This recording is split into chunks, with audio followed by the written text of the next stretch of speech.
নমস্কার বন্ধুরা, ব্রততিস কিচেনে আপনাদের সকলকে অনেক অনেক স্বাগত। বন্ধুরা, আজকে আমি একটা মজাদার রেসিপি নিয়ে চলে এসেছি। সেটা হলো বেগুন বাসন্তী। চলুন বন্ধুরা, দেখে নিই তাহলে আমি কিভাবে তৈরি করলাম এই বেগুন বাসন্তীটা। বন্ধুরা, একটাই অনুরোধ, আপনারা কিন্তু ভিডিওটা প্রথম থেকে শেষ অবধি অতি অবশ্যই দেখবেন। বেগুন বাসন্তী বানানোর জন্য আমি এখানে দুটো বেগুন নিয়ে নিয়েছি। তো বেগুন দুটোকে আমি সুন্দর করে ধুয়ে 4 ফালি করে কেটে নেব। দেখুন, বেগুনগুলো কিন্তু খুব মোটা মোটা।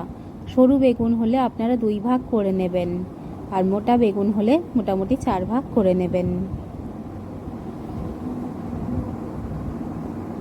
দেখুন বন্ধুরা, আমি বেগুনগুলোকে ঠিক এইভাবে কেটে নিয়েছি, কেটে সুন্দর করে ধুয়ে নিয়েছি।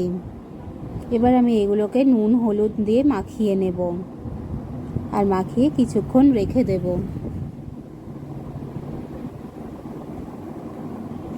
বেগুন বাসন্তী বানানোর জন্য একটা মশলার পেস্ট তৈরি করা প্রয়োজন। সেই জন্য আমি এখানে নিয়ে নিয়েছি বড় চামচের 1 চামচ মতো সর্ষে, 1 চামচ মতো সাদা জিরে, পোস্ত 1 চামচ মতো, আর কিছুটা কাজু বাদাম। এগুলোকে আমি সুন্দর করে পেস্ট করে নেব।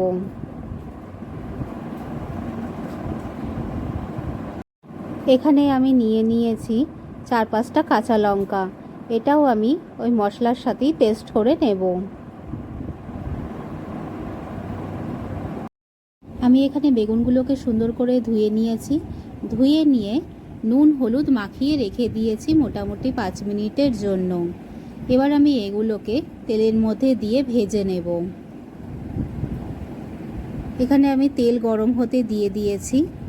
আমি এখানে সর্ষের তেল ব্যবহার করছি, আপনারা চাইলে সাদা তেলও ব্যবহার করতে পারেন। বন্ধুরা, আমি এখানে কিছুটা টক দই নিয়ে নিয়েছি। টক দইটাকে সুন্দর করে নুন চিনি দিয়ে আমি ফেটিয়ে নিয়েছি, যাতে দানা দানা ভাব না থাকে।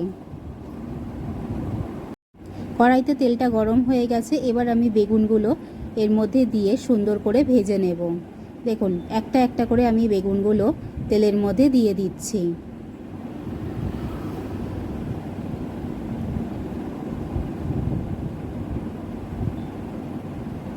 দেখুন, বেগুনগুলো সুন্দর ভাজা হয়ে গেছে। এবার আমি এগুলোকে একটা পাত্রের মধ্যে তুলে নেব। এভাবেই আমি বাকি বেগুনগুলোও ভেজে নেব। বেগুন ভেজে রাখা তেলটার মধ্যেই আমি মশলার পেস্টটা দিয়ে দিয়েছি। এবার এটাকে আমি সুন্দর করে নাড়িয়ে নেব। এটা কিন্তু বেশিক্ষণ কড়াইতে দিয়ে নাড়া যাবে না, কারণ এর মধ্যে সর্ষে রয়েছে।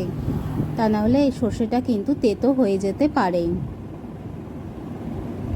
দেখুন, সুন্দর করে আমি নেড়ে নিচ্ছি এটা।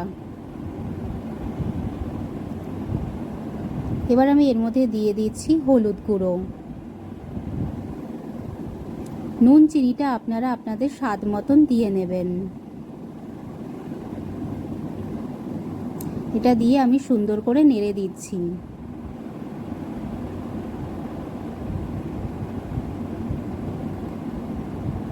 দেখুন, মশলাটা কষানো হয়ে গেছে। এবার আমি এর মধ্যে দিয়ে দিয়েছি জল। জল দিয়ে আমি কিছুক্ষণ এটাকে ফুটতে দেব।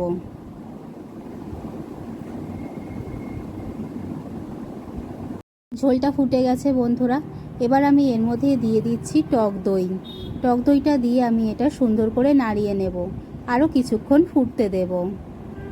যখন এটা একটু ঘন মতন হয়ে আসবে, তখন আমি আগে থেকে ভেজে রাখা বেগুনগুলো এর মধ্যে দিয়ে দেব।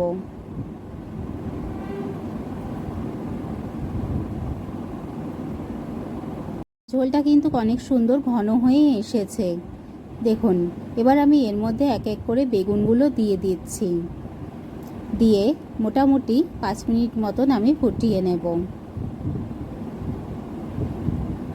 এক এক করে বেগুনগুলো আমি এর মধ্যে দিয়ে দিচ্ছি।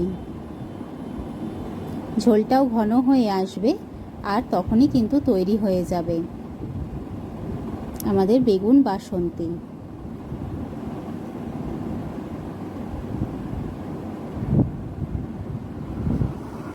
দেখুন, ঝোলটা কিন্তু ফুটতে শুরু করেছে। বেগুনগুলোও আমি এর মধ্যে দিয়ে দিয়েছি। এবার একটু ঘন হওয়ার অপেক্ষা।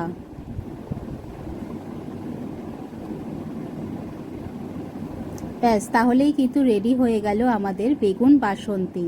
দেখলেন তো বন্ধুরা, কত সহজে রেসিপিটা তৈরি হয়ে গেল। আমার ভিডিওটা ভালো লাগলে একটা লাইক, শেয়ার, সাবস্ক্রাইব অতি অবশ্যই করবেন। আর বেগুন বাসন্তীটা ভালো লাগলে আমাকে কমেন্টের মাধ্যমে অতি অবশ্যই জানাবেন। ধন্যবাদ।